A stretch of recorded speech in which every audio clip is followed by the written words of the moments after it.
सुप्रभात प्यारे बच्चों। उम्मीद है आप लोग स्वस्थ प्रसन्न अपने पढ़ाई पर ध्यान दे रहे होंगे। प्यारे बच्चों, जितनी भी चीज़ें पढ़ाई और लिखाई जा रही हैं उन्हें निरंतर अभ्यास के द्वारा हमेशा याद करते जाइए, पूरा लिखते जाइए, क्योंकि जो समय गुजर रहा है वो वापस लौट के नहीं आएगा। कई बार मन में ये प्रश्न उठता है कि सफलता के शिखर पर पहुंचने के लिए क्या शिक्षा जरूरी है, शक्ति जरूरी है या धन जरूरी है। लेकिन यदि सच पूछिए तो शिक्षा, शक्ति और धन के साथ सबसे अधिक महत्वपूर्ण है समय की परख करते हुए समयानुसार काम को पूरा करना। तभी मनुष्य सफलता की ऊंचाइयों को छू पाता है। तो मेरा ये सुविचार आपको समर्पित है। आप शिक्षा और समय के तालमेल को पहचानते हुए आगे बढ़िए। प्यारे बच्चों, आप लोगों ने पाठ 7 सुंदरलाल पिछले 3 सत्रों में पढ़ा, जाना और समझा। उम्मीद है पाठ आपको पूरी तरह से समझ में आया होगा और पसंद भी आया होगा। आज मैं पाठ 7 अभ्यास सागर में अभ्यास कार्य कराने जा रही हूँ। अभ्यास कार्य में आज मुख्य रूप से आप र के विभिन्न प्रयोग या र के विभिन्न रूप देखेंगे। आप बोलेंगे मैम, र के विभिन्न रूप ही क्यों, अन्य किसी व्यंजन के रूप आपने नहीं बताए, र के ही क्यों बताए? हाँ प्यारे बच्चों, र के ही, क्योंकि र ऐसा व्यंजन है जो कि हिंदी भाषा में 4 तरह से प्रयुक्त होता दिखता है, या र के 4 रूप हमें देखने को मिलते हैं। चलिए तो फिर आज हम लोग र के विभिन्न प्रयोग समझेंगे। वैसे आप लोग हमेशा प्रयोग करते आए, लेकिन एक बार गौर से देखना और समझना है, क्योंकि आज के अभ्यास के लगभग सभी प्रश्न र के विभिन्न रूप या र के विभिन्न प्रयोग पर ही आधारित हैं। अभ्यास 7 सुंदरलाल। ध्यान से देखिए, इसमें र के प्रयोग आप गौर करते चलिए। पेड़ लगाते लगाते सुंदरलाल 20 वर्ष का हो गया। यहाँ पर र पूरा र है, ठीक है, यानी स्वर के साथ, और वर्ष में रेफ है। पेड़ पौधों के प्रति स्नेह भावना जागृत थी। प्रति में यहाँ पर र किसी स्वर रहित व्यंजन से जुड़ा हुआ है, प स्वर रहित व्यंजन से। वह उसे विनम्र भाव से समझाता और पेड़ काटने से रोकता। यहाँ भी वही बात है। सुंदरलाल अब तक बीए उत्तीर्ण कर चुका था। यहाँ पर र पूर्ण है और यहाँ रेफ है। वर्षा न होने पर सूखे की स्थिति उत्पन्न हो जाएगी। यहाँ भी रेफ है। यहाँ ग्रामीण लोगों के पास बाहर से अनाज मंगवाने के लिए धन भी कहाँ से आएगा। यहाँ पर ग स्वर रहित है और उसमें र जुड़ा है, तो ऐसे। प्यारे बच्चों, आप सोचेंगे कि र इतने अलग अलग तरीके से क्यों प्रयोग होता है और कैसे। आपकी इस शंका के समाधान के लिए मैं आपको थोड़ा सा एक बार समझाना चाहूंगी। आप सबका ध्यान इधर की तरफ। र, ये एक प्रयोग आपको देखने को मिलता है। फिर एक प्रयोग मिलता है आपको रेफ का, और एक प्रयोग मिलता है आपको पदेन र का, और एक प्रयोग मिलता है और ये। ठीक है बच्चों, तो आपने 4 प्रयोग र के देखे अपनी आम बोलचाल की भाषा में और लिखित ध्वनियों के लिखित रूप में। आपने लिखते समय इनके प्रयोग देखे होंगे, ठीक है। जैसे रक्षा, जैसे रस्सी, ये प्रयोग आपने देखा र का। र कैसा है? ये र स्वर सहित है, यानी इस र में कोई स्वर छिपा हुआ है। ठीक है, तो ये र तो आप साधारण है, इसको समझने में कोई दिक्कत की बात नहीं है, इसके प्रयोग में कोई दिक्कत की बात नहीं है। किंतु आपको अब अन्य जो 3 प्रयोग है उन्हें समझना है। ये तो आपने समझ लिया बच्चों। अब र का दूसरा प्रयोग, जब र स्वर रहित हो, यानी स्वर के बिना हो। ये हलन चिन्ह किस चीज का प्रतीक है? इस व्यंजन में स्वर नहीं है। ठीक है, हल माने व्यंजन होता है, यानी हल जिसके अंत में हो वहां पर हलंत चिन्ह लगता है, और हल में जब स्वर जुड़ जाता है तो वो व्यंजन पूरा व्यंजन बन जाता है। तो यहाँ पर र हलंत है। यदि र हलंत है और उसके बाद कोई व्यंजन हो, जैसे क या ख, ग, कोई भी व्यंजन हो, तो ये र उस क के ऊपर स्थापित हो जाता है, जिसे हम रेफ कहते हैं। इतनी बात समझ में आई बच्चों? तो इसी तरह से ग है, यहाँ भी आप देखिए तो यही स्थिति होगी। इसी तरह से अन्य शब्द भी, जैसे य है, यहाँ भी आप देखिए तो यहाँ भी आप देखिए तो वही स्थिति है। और ठीक है बच्चों, अब देखिए इसका प्रयोग, पदेन र का प्रयोग। पदेन र, यदि र पूरा हो और कोई व्यंजन आधा हो, तो जब आधे व्यंजन का आधा व्यंजन संयुक्त होता है पूरे र में, तो र पदेन हो जाता है, माने नीचे लगता है। ठीक है बच्चों, इसी तरह से आप म में देखिए, यहाँ पे र पूरा है, यहाँ स्थिति क्या थी? र आधा था, यहाँ र पूरा है, अन्य व्यंजन अधूरा है। यहाँ पे र आधा था, अन्य व्यंजन पूरा था, तो ये स्थिति होगी। अब चौथा, छोटी पाई वाले जितने भी व्यंजन हैं, जैसे छोटी पाई वाले जितने भी व्यंजन हैं, जैसे ट, जैसे ठ, जैसे ड, जैसे ट, जैसे ड, ये सारे व्यंजन आप जब भी देखेंगे तो ट से हलंत यदि है और ड में यदि हलंत है, तो इनमें ट में अगर र जुड़ेगा तो वो कैसे बनेगा? ट्र। और ड में हलंत अगर जुड़ेगा तो कैसे बनेगा? र से जुड़ेगा तो कैसे बनेगा?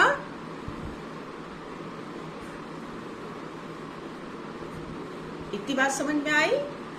तो इस तरह से आपने र के चारों प्रयोग अच्छे से समझ लिए होंगे। क्या क्या? पहला तो र ऐसे सीधे, फिर दूसरा र हलंत है तो वो इस तरह से जुड़ेगा। तीसरा प या कोई भी व्यंजन यदि अधूरा है, स्वर के बिना है और पूरे र से जुड़ेगा तो वो नीचे जुड़ेगा। और यदि छोटी पाई वाले, छोटी पाई माने जिसकी ये पाई छोटी है, वो व्यंजन जब जुड़ेंगे अधूरे र से तो इस तरह से उनके नीचे र दिखाई देगा। प्यारे बच्चों, इसी क्रम में मैं एक दो चीजें जो अभी आपके अभ्यास में प्रयुक्त होंगी वो भी समझाना चाहूंगी। बहुत से बच्चे ऋषि वाले री की मात्रा से कंफ्यूज होते हैं या भ्रमित होते हैं। हमेशा कहते हैं मैम जागृत में क्या र नहीं है, या जागृति में र नहीं है। तो मैं उनको ये बताना, जैसे यहाँ भी वर्णन है, देखिए यहाँ पर जागृत है, यहाँ भी आपके मन में ये कंफ्यूजन आ सकता है, लेकिन आपको ये मैं बताना चाहूंगी कि यहाँ पे ऋषि वाले री की मात्रा है जो कि स्वर है, री स्वर है और र व्यंजन है, बड़ा अंतर है। और इसकी ये मात्रा लगती है, यहाँ पे र पूरा पूरा आपका वहां पर विराजमान होता है, ठीक है। और इसी क्रम में एक चीज और मैं बताना चाहूंगी कि जब श एक ऐसा व्यंजन है जिसमें र जब जुड़ता है तो यहाँ पर इस तरह से श्र नहीं बनता, बल्कि श्र कैसे बनता है, ऐसे, जिसका प्रयोग आप लोग श्रीमान में, जिसका प्रयोग आप लोग श्रेय में, श्रेष्ठ में देखते होंगे। तो श तालव्य श में जब पूरा र जुड़ेगा, तालव्य श अधूरा है, इसमें व्यंजन स्वर कोई नहीं है, और जब र पूर्ण से जुड़ेगा तो ये रूप होगा। इस तरह से त हलंत है और इसमें पूरा र जुड़ेगा तो क्या बनेगा, त्र, त्रिशूल वाला त्र। तो इतनी बात आपके समझ में आ गई होगी बच्चों कि र के विभिन्न प्रयोग हैं, हमें री की मात्रा से कंफ्यूज नहीं होना है, और श जब पूरे र से जुड़ेगा तो ये बनेगा और त र से जुड़ेगा तो ये बनेगा। आपको इन्हीं के प्रयोग देखने को मिलेंगे। अब हम लोग अपने पाठ की तरफ चलते हैं। यहाँ से हम लोग कुछ शब्दों को क्या है निर्देश, ध्यान से देखिए। ऊपर दिए गए अनुच्छेद में से उन शब्दों को छांट कर लिखिए जिनमें किसी न किसी रूप में र वर्ण का प्रयोग हुआ है। र वर्ण का प्रयोग जैसे सुंदर, वर्ष, जैसे प्रति, जैसे या विनम्र, जैसे उत्तीर्ण, जैसे सुंदर का तो प्रयोग हम बता चुके हैं, वर्षा, जैसे ग्रामीण, जैसे बाहर। इन शब्दों को आपको छांट कर यहाँ लिख देना है, ठीक है बच्चों। अब हम लोग अगले पेज पर चलेंगे। आपने देखा कि प्रश्न 1 में चुने गए शब्दों में र अनेक रूपों में आया है। अब आप इन शब्दों को र के विभिन्न रूपों के आधार पर अलग अलग खंडों में लिखिए, जैसे एक र पूरे वाला प्रयोग, एक पदेन र का प्रयोग और एक रेफ का प्रयोग, ठीक है। आपको यहाँ से छांट कर लिखना है। आप कैसे छांट के लिखेंगे, यहाँ से जैसे पूरे र वाले प्रयोग, पहला जो खाना है या खंड है उसमें सुंदर लिख देंगे, फिर उसके अलावा बाहर लिख देंगे, फिर इसके अलावा और कौन सा, कर लिख देंगे। ऐसे आप ढूंढ करके पूरे र वाले, फिर दूसरा जो खाना है पदेन वाला, पदेन र का प्रयोग वाला, वो दूसरे खंड में विनम्र लिख देंगे, फिर ग्रामीण लिख देंगे। ऐसे आप लिख देंगे, ठीक है। और उसके बाद तीसरे र में वर्षा, और क्या लिखेंगे, उत्तीर्ण, वर्ष, ये लिख देंगे। इस तरह से आप इस प्रश्न के उत्तर को लिखेंगे। अब हम आगे खंड 3, नीचे दिए गए शब्दों का उच्चारण कीजिए। जिन शब्दों में र का रूप समान है उसे एक खंड में लिखिए। र का रूप समान है माने जैसे जहाँ पूरे र का प्रयोग है, रहता, मरने, सरकार, रक्षा, ये यहाँ पर लिख देंगे। फिर दूसरे में आप रेफ वाले शब्दों को उठाइए, यहाँ डाल दीजिए, वर्षा, वर्ष, आश्चर्य, पर्यावरण, ये 4 शब्द यहाँ आ गए। फिर तीसरे में आप पदेन र के प्रयोग को डालिए, प्रति, प्रमाण, विनम्र और प्रथम। इस तरह से इन तीनों खंडों की पूर्ति कीजिए। अब हम प्रश्न 4 की ओर चलते हैं। र के विभिन्न रूपों के आधार पर नीचे कुछ कथन दिए गए हैं। जो कथन सही हैं उनके सामने सही और जो गलत है उनके सामने गलत का निशान लगाइए। क, तैयार शब्द में र पूरा है और असहित है। हाँ, ये मैंने अभी आपको समझाया, यहाँ पर र पूरा है यानी ये सही है। ये कथन सही है। वर्षा शब्द में र पूरा नहीं है, अरहित है। अरहित माने आ के बिना है। हाँ, र अधूरा है यहाँ पर, ये बात सही है रेफ में, तो ये भी सही है कथन। प्रथम शब्द में प पूरा है, नहीं, प पूरा नहीं है, प अधूरा है, र पूरा है, तो ये कथन गलत है। ट्रक शब्द में र पूरा है मगर ट पूरा नहीं है, ये भी कथन सही है। यहाँ पर र पूरा है लेकिन ट अधूरा है, यहाँ पर आप इसे राइट करेंगे। विनम्र शब्द में र पूरा है मगर म पूरा नहीं है। हाँ, म यहाँ पर पूरा नहीं है, विनम्र में र पूरा है, ये भी सही है। तो पहला दूसरा राइट, तीसरा क्रॉस, चौथा पांचवा राइट। अब प्यारे बच्चों, हम लोग अगले पेज की तरफ चलते हैं। दिए गए खंडों में र के विभिन्न रूप वाले 5-5 शब्द लिखिए। जैसे यहाँ पर आप 5 शब्द लिख सकते हैं, जैसे रजनी, जैसे रस्सी, जैसे राष्ट्र, राष्ट्र भी लिख सकते हैं, या अन्य कोई शब्द लिख सकते हैं, रक्षा, जैसे रहना, ठीक है, और राम, ठीक है। ऐसे आप 5 शब्द लिख सकते हैं। फिर रेफ वाले शब्द, रेफ वाले शब्द में जैसे कर्म, जैसे पर्व, जैसे धर्म, जैसे फर्ज, जैसे गर्व, ठीक। अब इसके बाद आप यहाँ पर इस वाले र के प्रयोग में जैसे ट्रक, जैसे ट्रैक्टर, जैसे ड्रम, जैसे राष्ट्र, जैसे राष्ट्रीय, ठीक है। अब इसी तरह से पदेन में जैसे प्रणाम, जैसे प्रीति, जैसे नम्र, जैसे नम्रता, और जैसे प्रवेश, इन शब्दों को आप इसमें लिख सकते हैं। अब आगे नीचे दिए गए शब्दों में र के प्रश्न 6, र के उचित रूप का प्रयोग कीजिए। यहाँ पर आप क में पदेन र लगा दीजिए, क्रम। फिर पर्व में रेफ लगा दीजिए, पर्व। ट्रक में नीचे जो हमने चौथा रूप बताया था र का, वो लगा दीजिए। फिर ड्रम में आप लगा दीजिए। इसी तरह से प्रभाव, प्रभाव। फिर यहाँ पे आपने क्रम लगाया पदेन, तो यहाँ पे रेफ लगा दीजिए, कर्म।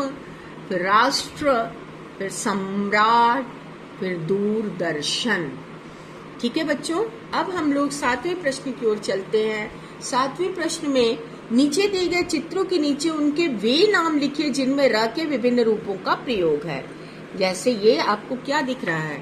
आपको रस्सी दिख रहा है, ठीक है। आपको क्या दिख रहा है? रस्सी। और दूसरा चंद्र, और तीसरा 15, और चौथा पर्वत। अब इसके बाद आप लोग अगले प्रश्न की ओर चलिए। यहाँ पर ध्यान दीजिए।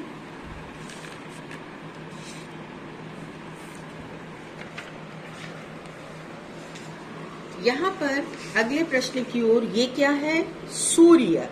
ठीक है बच्चों, क्या है ये? सूर्य। ये ट्रक, ये प्रणाम, प्रणाम कर रहा है या प्रार्थना भी कह सकते हैं। ये ट्रेन। 8वां प्रश्न, कंचन अपनी नीचे दिए गए वाक्यों को उचित शब्दों द्वारा पूरा कीजिए। उचित शब्द कौन से हैं? कंचन अपनी कक्षा में, यहाँ पर कौन सा सही है? प्रथम। यहाँ पर आप प्रथम लिखेंगे। राजा विजय सिंह अपनी किसका ध्यान देता था? प्रजा का। रवि और प्रकाश क्या देखने आए? ड्रामा देखने गए। सौरभ ने कोमल को क्या दिया? उपहार। दुख में हमें क्या करना चाहिए? धैर्य या धीरज ना? धैर्य से काम लेना चाहिए। कल हमारी कॉलोनी में गांधी जी की प्रतिमा, प्रतिमा मानी मूर्ति का अनावरण हुआ। अब हम लोग इस प्रश्न की ओर चलेंगे। ये हमने कर लिया 9वां। नीचे दिए गए शब्दों में र के विभिन्न रूपों और री की मात्रा का उचित प्रयोग। देखिए, मैंने आपसे कहा था कि बच्चे कंफ्यूज होते हैं र और री में। फिर से ध्यान दीजिएगा, र एक व्यंजन है और री एक स्वर है। री की मात्रा लगेगी और र पूरा लगता है, उसमें मात्रा नहीं लगाई जाती र की। जैसे क में आप गृह भी बना सकते हैं, ग्रह भी बना सकते हैं। आप ग्रह बना दीजिए, ग्रह जो ग्रह नक्षत्र वाले ग्रह होते हैं, तो ग में पदेन र लगा दीजिए। फिर ख में कर्म, आपने रेफ लगा दिया। ग में कृषि, यहाँ पर आप री की का इस री का प्रयोग करके कृषि बना दे। कृषि माने खेती बाड़ी से संबंधित चीजें। अब घ में नृत्य, यही वाला री लगाइए, नृत्य। अंग में धर्म, रेफ, ये र का एक रूप रेफ लगाइए। च में राष्ट्र, यहाँ पर भी र का रूप लगाएंगे और वर्ण में रेफ लगाएंगे, र का एक रूप। और ज में विद्यार्थी, यहाँ भी रेफ लगाएंगे। और संस्कृत में ये ऋषि वाला री क में लगाएंगे, संस्कृत। तो क्या बना? ग्रह, कर्म, कृषि और नृत्य और धर्म, राष्ट्र, वर्ण, विद्यार्थी, संस्कृत। अब हम लोग अगले पेज की तरफ चलते हैं प्यारे बच्चों और 10वां प्रश्न करते हैं। नीचे दिए गए शब्दों के र वर्ण में उ अथवा उ की मात्रा लगाकर शब्दों को दोहराइए। यहाँ पर र में प्रायः ये गलतियां आप लोग करते हैं कि र में उ की मात्रा और र में उ की मात्रा, ये गलतियां आप करते हैं। र में जब उ की मात्रा लगेगा, रस्वकार लगेगा तो ऐसे लगेगा, और र में जब दीर्घुकार लगेगा तो ऐसे एक गोल बनाते हुए। र में कुछ बच्चे ऐसे और ऐसे भी मात्रा लगाते हैं जो कि बिल्कुल रॉन्ग है। आप बोलेंगे मैम क में तो ऐसे और क में तो ऐसे और ऐसे लगती है मात्रा, तो र में ऐसे क्यों नहीं लगती? हाँ बच्चों, ये हर व्यंजन में ऐसी ही मात्रा लगती है। सिर्फ र एक ऐसा व्यंजन है जिसमें उ की मात्रा इस तरह से लगती है। यहाँ पर इस प्रश्न में आपको इसी अंतर को समझते हुए लगाने हैं। यहाँ पर र में ह्रस्व उ की मात्रा लगेगी, रुचि। क्या बोलते हैं आप? रुचि। यहाँ गुरु, गुरु में भी ह्रस्व उ की मात्रा, किंतु जरूर यहाँ पे दीर्घ उ की मात्रा बीच वाले र में लगेगी। करुणा, करुणा जल्दी बोल रहे हैं तो यहाँ ह्रस्व उ की मात्रा। रुमाल, यहाँ दीर्घ उ की मात्रा। अरुण, यहाँ पे ह्रस्व उ की मात्रा। रुपया, यहाँ भी ह्रस्व उ की मात्रा।